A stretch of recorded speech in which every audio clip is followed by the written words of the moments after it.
This podcast is about you. Are you ready? Take a moment and ask yourself, do I know the truth, and do I even care? Well, if you care at all, we have something for you. Stick around. We're a podcast that does not ignore the truth about life, people, or God. Larry Kutzler has been a pastor, a Bible commentator, a radio and podcast producer, and now is your host. This is a podcast you won't forget.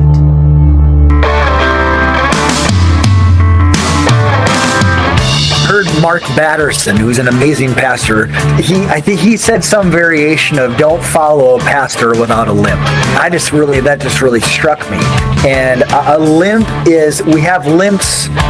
Physically we have limps if our knees been damaged or our hips been hurt or whatever it might be. Emotionally and spiritually, oftentimes there's a limp if we've gone through hardships, trials. Either we've made mistakes or someone has made mistakes or sinned against us. We just go through these things. And so the power of a limp, though, that's what people are drawn to. Mm-hmm. All of my mentors, they all have limps. The person who doesn't have a limp has probably played life quite easy. They most likely don't have many stories. They most likely haven't trusted God for big things.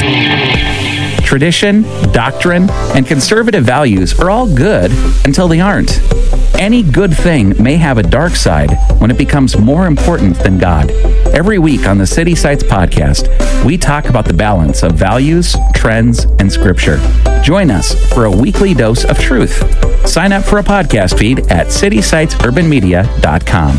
Well, today I have I believe he's a friend. I just got to know him. Pastor Adam Weber in Sioux Falls, from Sioux Falls, South Dakota. And I lived in Sioux Falls for a while, Pastor, and I love the city. But you pastor a church there, and tell us a little bit, how you got to be in the ministry, just a short little snippet, and what's your emphasis in Sioux Falls? Yeah, that's a great question. So I came to Christ in high school, grew up in the church, wanted nothing to do with Jesus, and then he radically changed my life. Never thought I'd be in ministry, but the summer before my senior year of college, I filled in for a pastor up in Wahpeton, North Dakota, and within the first week, I knew it was what I was supposed to do. So I finished my business degree, went to seminary, and then came back against my will and did a church, started a church when I was 24. I wouldn't let my 24-year-old self borrow my son's minivan that has 120,000 miles on it.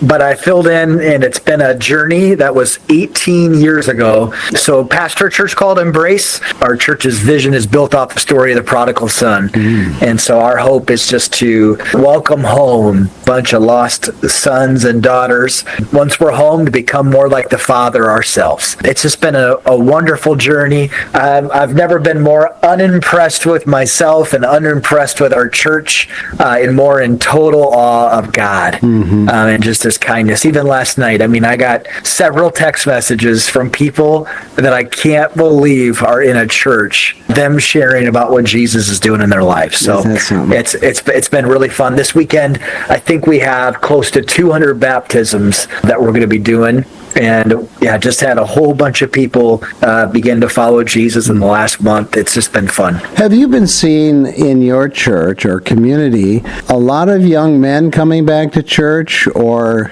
having an interest in the gospel in some way? I have never seen this much interest in the gospel.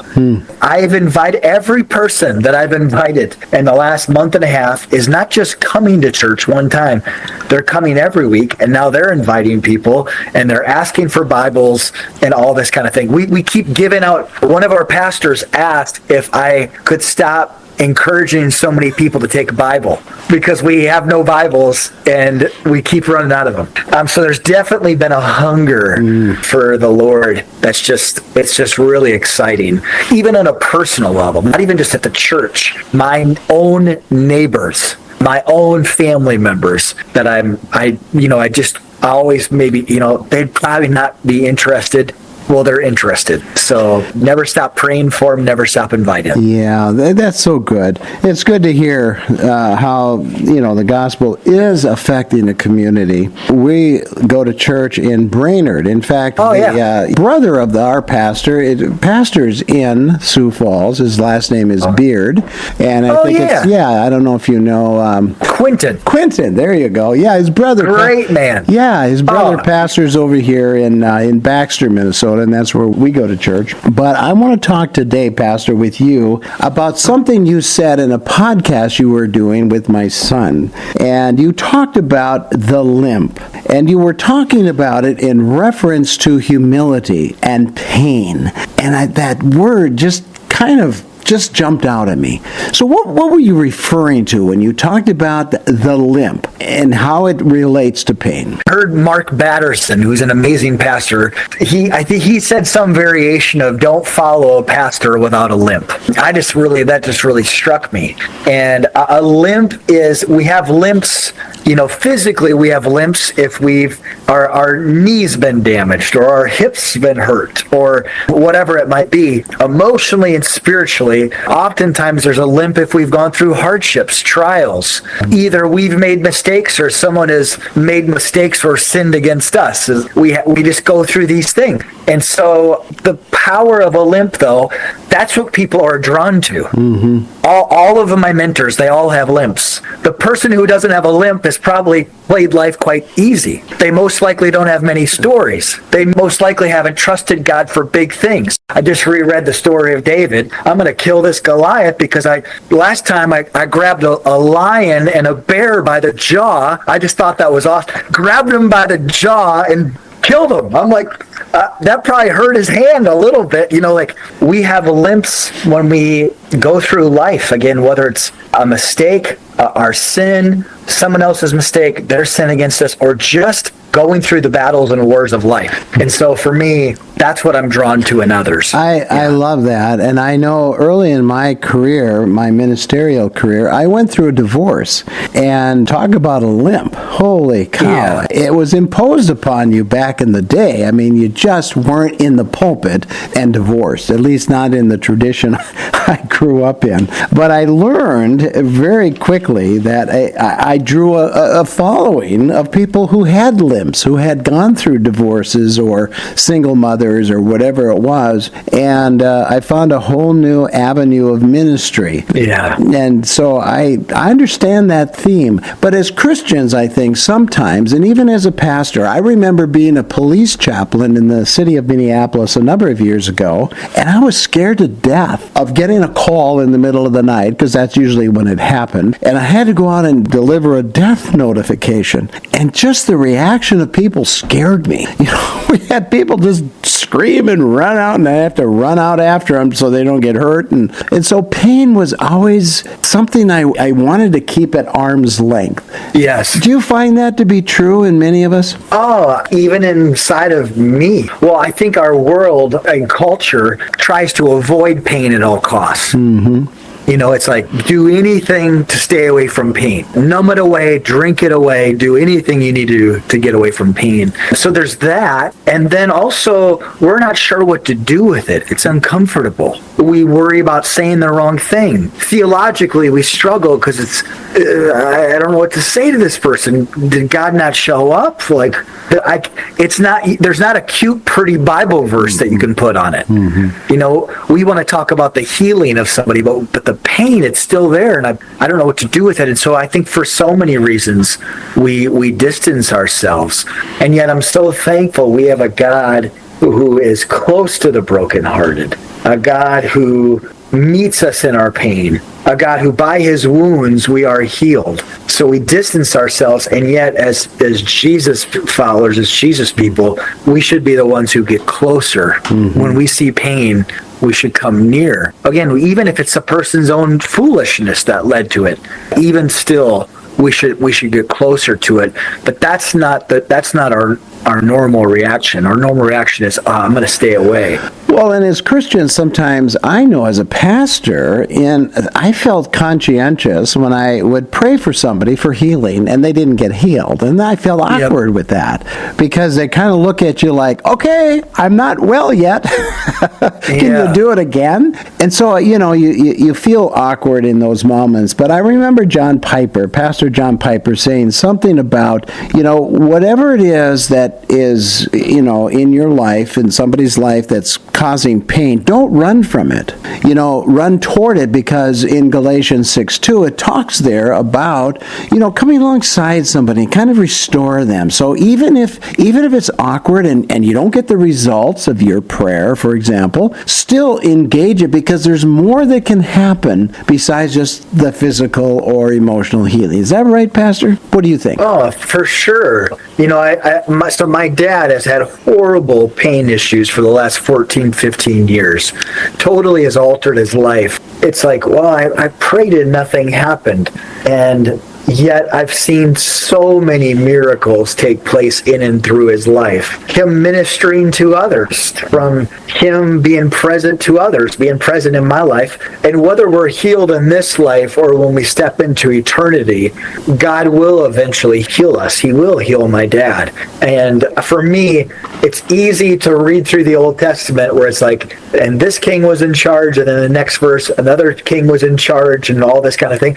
Well, that was like lifespans. I mean, we read the Old Testament, God's talking about 1 week, and it's like, oh, these are, generations that we're reading through, and so our time frame isn't always the same as God's. I've just seen so much purpose in pain through my dad, and I wish I could take it away still, and yet I've just seen the faithfulness of God in and through his life for the last 14 years. One of the things that I have noticed, and you probably have as well, is that sometimes the body doesn't really function like it should. As pastors, I think we try to get people to understand this is your ministry, I'm equipping you to do it, and you're not doing it. And yet, I think that when we get somebody in our midst who is going through pain, there's something special about people just coming around socially, just being friendly to somebody, coming over and maybe bringing a meal or just having friendship. And that to me is ministry. It doesn't have to be a all-out altar call sort of healing service kind of thing. It's just friendship that helps people maybe just escape for a little while the emotional or physical pain, right? How do we get the church to have a little bit more interaction with pain? I think that's really important. I think talking about it on Sundays, modeling it ourselves as leaders, as pastors, but just encouraging them that God can use anyone. And so often the most powerful thing is the power of our presence. Just being present with somebody, we reflect the heart of God, tangibly being present with another person. And the power of presence, though, is such a foreign thing in our instant gratification, quick world, and this and that we often just don't have the time to do so. And so I think it's realizing how important it is, and how when we do that, we get closer to the heart of God ourselves. It's not just a ministry to the other person, it's often a ministry to ourselves. The most powerful thing you can do for someone in pain is just be there. It's just being present. You don't have to even talk. You don't have to even say anything. Right. It's just being there. My dad, it was so cool. My dad has started a small group for people in pain, and one of the things that the people in the group struggle with is loneliness, because again, people distance themselves, or just they're busy and preoccupied with life, as I am. And so this group that my dad has formed, all of them meet online. It's just this beautiful thing. And they come together, they ask their highs and lows, they read scripture, they share just a short 3-4 minute message, and then they just talk about, what struck you from the verse, this and that. My dad's an electrician. He's not a pastor, never went to college, definitely didn't go to seminary. And yet he's a present man. When you're with him, you're with him. You're not having to worry, is he on checking his email or whatever. He's there with you. Sure. And I think think that's why his group has been such a gift, because sometimes all you need to do is just be there. Yeah. And I think there's the intimidation factor for people of like, well, I'm not a pastor and I don't know what to say. You don't have to say anything at all. Just be present. If you want to pray before leaving or when you're with them, that would be beautiful, but you don't have to even do that. Yeah. I think Jesus was present, and oftentimes to reflect him, that's all we need to do ourselves.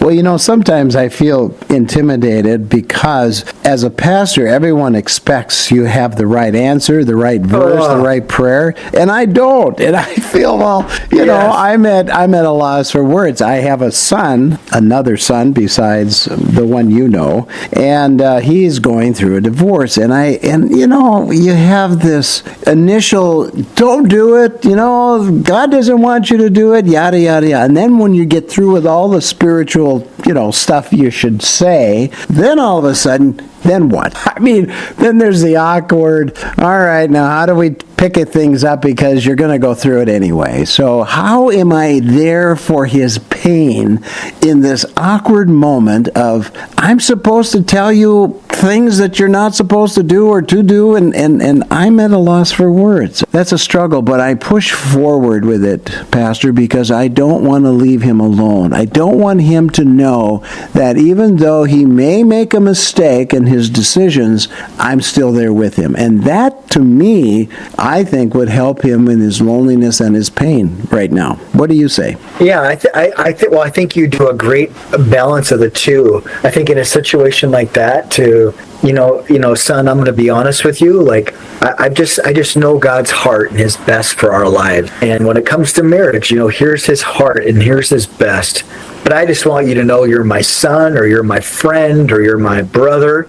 And I just want you to know that I'm here no matter what. You're not alone. I'm with you. And I'm sorry for what you're walking through. And so I want to encourage you, just to know the heart of God, but also to know that there's nothing you can do that will change our relationship. And I'm so proud of the person you are. And just know that I'm thinking about you. I'm praying for you. If there's anything in my power that I can do for you, please let me know. But just know I'm not going anywhere. Yeah. Amen. I think it's just those two different things, and that sounds like they contradict each other, and yet I don't think they contradict each other at all. Yeah, I'm so grateful for the truth of God as much as I'm thankful for the grace of God and just who he is. I appreciate what you had to say about your father who is going through this painful time in his life. So what would you say is the greatest lesson you've learned out of that? What is it that you would take away that you could share with us that, really is meaningful to you?